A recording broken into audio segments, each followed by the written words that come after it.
All right, welcome back to the Beast Game Podcast, and this review is for Overlord. This is a movie I wish I had went to go see the past 2 weekends. I went to go see Girl in the Spider's Web over Overlord. I went to go see Fantastic Beasts and Where to Find Them over Overlord. And it's directed by Julius Avery, who's directed mostly independent films, but he's also directing the Flash Gordon movie, which should be interesting. And it's written by Billy Ray and Mark L. Smith. Billy Ray had done Captain Phillips and also The Hunger Games. Mark L. Smith is known for The Revenant. So there's some good writing behind this. And it stars Giovanna Depo, Wyatt Russell, and Matilde Oliver. A small group of American soldiers find horror behind enemy lines on the eve of D-Day.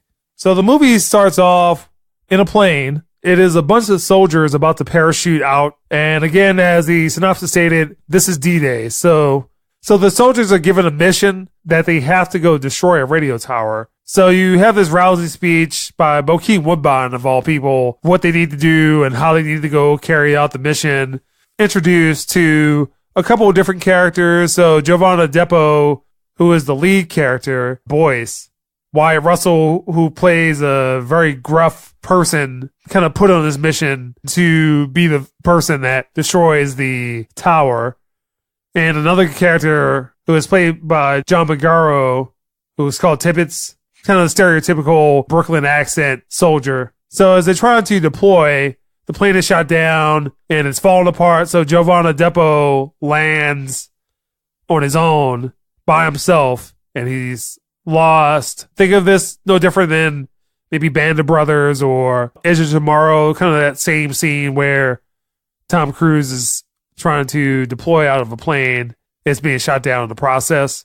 So he lands on his own. He actually meets up with Ford and a couple of the other soldiers. This also takes place in France, so they make their way to a French town.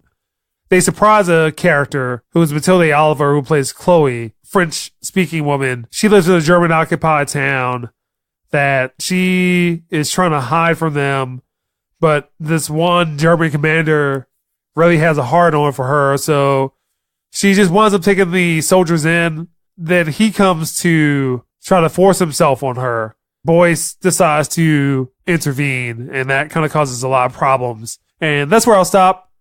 It starts off just like any other World War II movie. And I like it because it stays true to what it is. It's not ultra campy. A straight war movie. As somebody that likes a lot of war movies, Fury is something that Keith and I like. Band of Brothers is one of the greatest TV shows in my mind. Again, it stays true to everything, but then it takes this approachable turn. It goes off in a completely different direction, and it pulls it off well. And I liked it a lot. This is one of the better movies of the year. The twist of the movie is done extremely well. It doesn't necessarily hide it from you in the trailers about what this movie is. If you play video games, there's Wolfenstein. Think about that being this movie, as again, it's starting off just like any other war movie. Everything is done well. When the twist comes, it is done well. It doesn't go over the top. It doesn't go ultra campy. It doesn't go let's go silly or some type of grindhouse movie. It is very grounded in the way that it does it, and I appreciate it. This movie gets an 8. Some things that could be better. The scope and scale of the movie. You do have some stereotypical characters that would show up in a World War II movie. So some of that is just that. But at least as far as the main cast, maybe 10 characters at the max. And that is it. Everybody else is German soldiers. But again, it's done well. When the twist happens, it's very steady, it's very deliberate. Overlord, finally glad I saw this movie, and that's the Beast Game Podcast.